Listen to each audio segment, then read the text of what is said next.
Welcome to 24 Astro. My name is Alva, and in today's video I'm going to talk about having Chiron in your 11th house.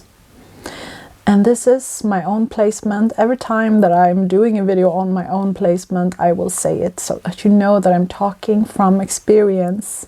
If you know me, you know that I've had a journey when it comes to shifting from Placidus to whole sign. And that is, I have a video on this channel where I talk about it.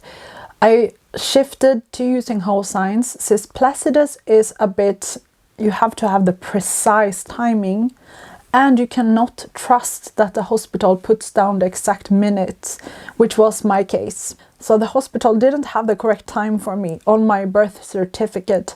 I was born half an hour earlier. I discovered this later. Like, I've been doing astrology for a long time.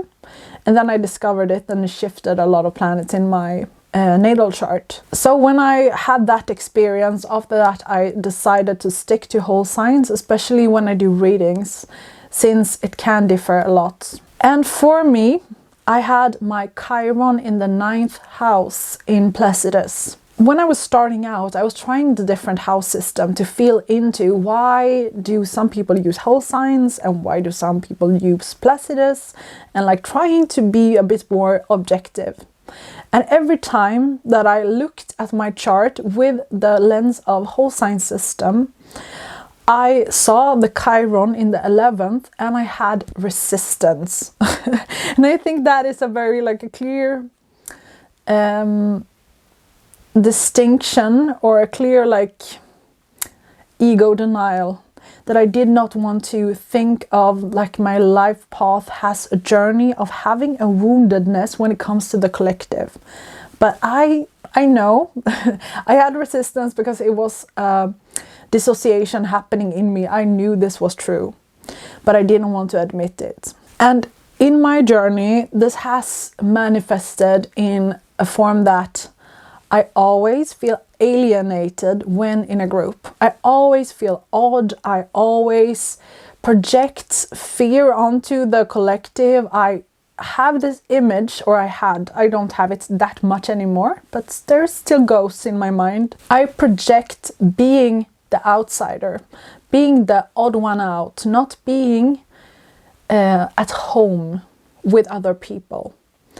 And I really believe that the Chiron in the 11th house, since it is the house of togetherness, collective, even vision and goals for the future. Having Chiron here, the wounded healer, if we're looking at the Chiron archetype as it is our innate feeling of separation, where we expect rejection from others, and where we have this arrow inside us where we feel like we're not enough.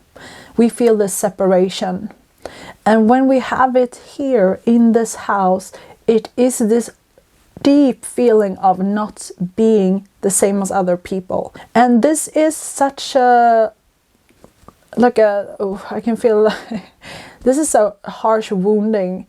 You feel like you are separate from the others. And if we have the universal truth that everyone is the same, all is one, and if we have this wounding, we will not believe this. It will have a lot of resistance for us, and maybe we can intellectualize it and understand that, okay, it's a romantic idea, but do we actually feel it? And this is where we transcend the wound into then feeling that this is truth. And this takes active effort. You have to remind yourself all the time that this is true, that you are not a victim towards your outer circumstance, towards the group. You're not that special. You're the same as other people, and creating separation only harms you. From my own experience, I had social anxiety, and I realized very early on what I was doing. I was feeling so not safe around other people. It was so extreme that I hated the idea that someone was watching me.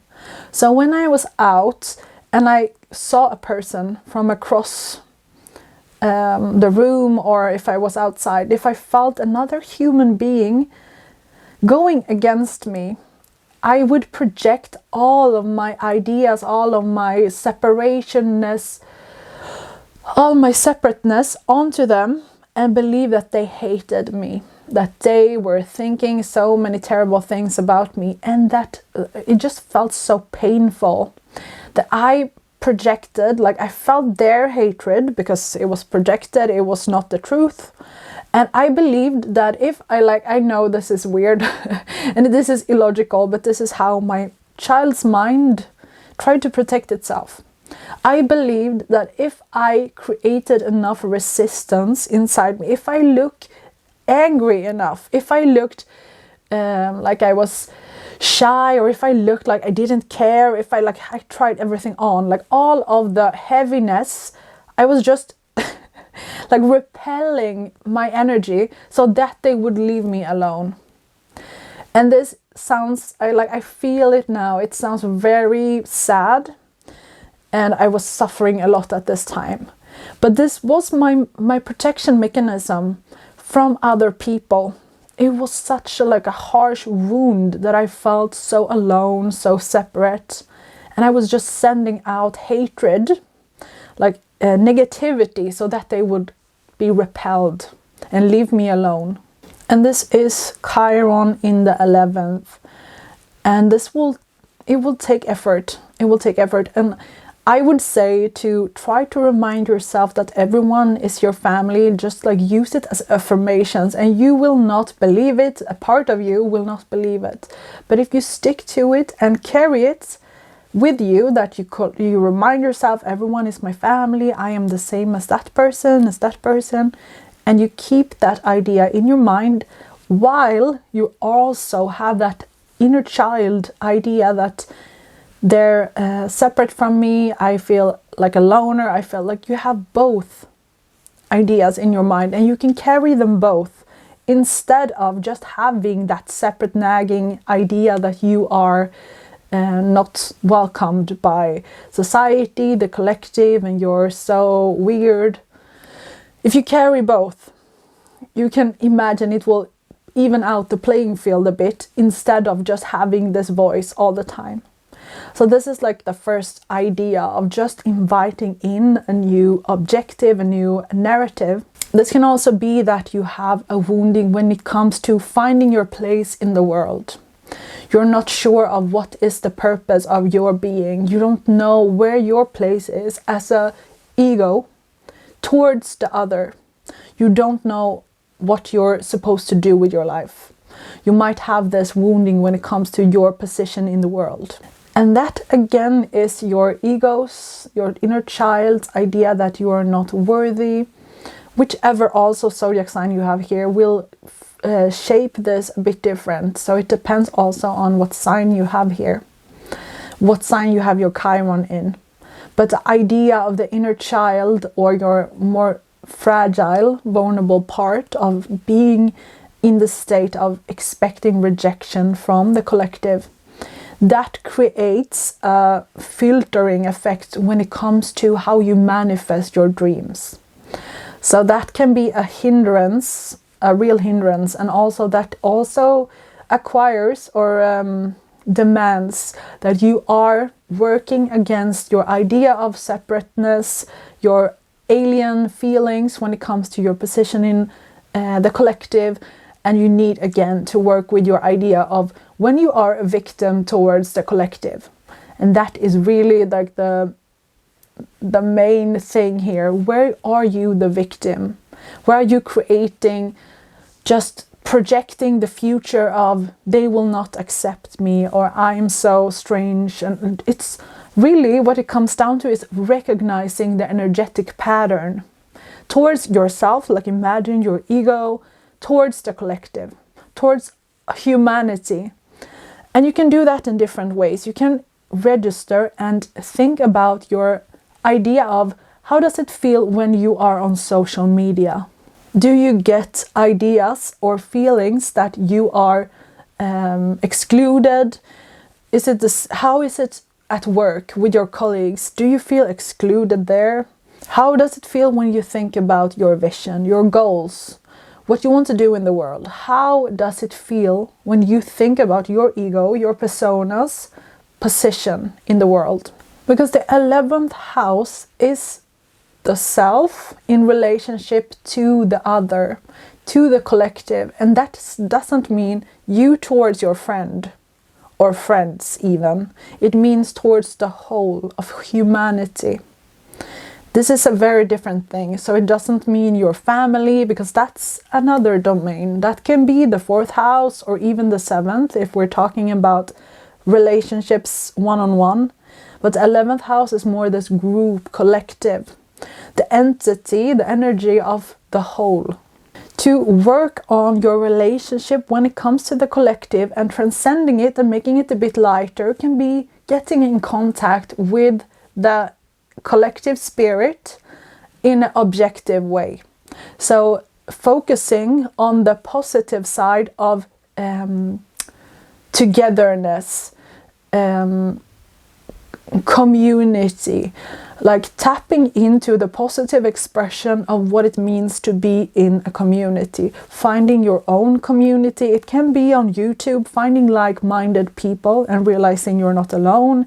It can also be looking at memes that are interesting to you, not focusing on memes that you see on your feed, that you are not in on the joke and you feel like an outsider, but looking at the ones that you feel like this is in my world. It can be looking at art. That is a great way to get and tap into the collective mind. Sharing a moment of appreciation for humanity. That can be laughing with other people. So look, like watching stand-ups, like the Hermes archetype in the stand-up comedian, talking about the universality of the human experience and laughing with others. It's a healing experience for someone that has this trauma with the collective. It can be checking positive news around the world, like looking up sites that have positive news when it comes to humanity. Because if we're just focusing on the negative side of humanity and just living unconsciously, looking at our feed sometimes, feeling like we're drained because we feel like the outsiders. We're looking at news and just being fed with negativity about hatred. Then of course we will feel separate towards the collective. So we want to balance that out a bit and focus on the positive and finding our own space, our own position towards the collective. What the positive expression of this placement can be is that you can awaken this innate feeling of I am welcomed in the humanity space. I am part of everything. You can really integrate this feeling of at home, since you really experience the feeling of separation deeply. And this depends also if you have other planets near your Chiron, and also, like I mentioned, what zodiac signs you have here. If you're using Placidus, you might have a few, or if you're using whole signs, checking what zodiac sign you do have. This will give you also like more clues on how to transition or go from the negative expression towards the positive. But you can be yourself. You can cultivate the feeling of being, you've been an outsider, you've been separate from the collective, but you've gone through it, you realize that you can survive and you can find your own place, and then you are truly yourself. And when you are, and you find your own community, you can be a leader for all other people that feel like outsiders as well. You can set the tone. You can help them heal. And this is also like I have such, from my personal journey, I have such craving towards having my own community. And not mine, like my egos, but having a community where I feel like I can be at home. What you could do here is notice what feeling you have towards the collective. When is it negative? When is it draining you? And when is it giving you life? And then also noticing what kind of image am I projecting onto the collective as an entity? How am I not feeling at home here? Where am I creating separation? Just taking these different concepts and working with your relationship, like the self towards others. So if you have this placement, believe me, I know what it feels like to feel like you're an alien, no one understands you, you feel like you don't have a place in the world. I know this pain, it hurts a lot, but there's a reason why your soul chose this journey. And that is because you're supposed to create this space, this original space, where you're allowing other people to just be themselves. And I think that is beautiful. So thank you for watching, and I'll see you in the next video.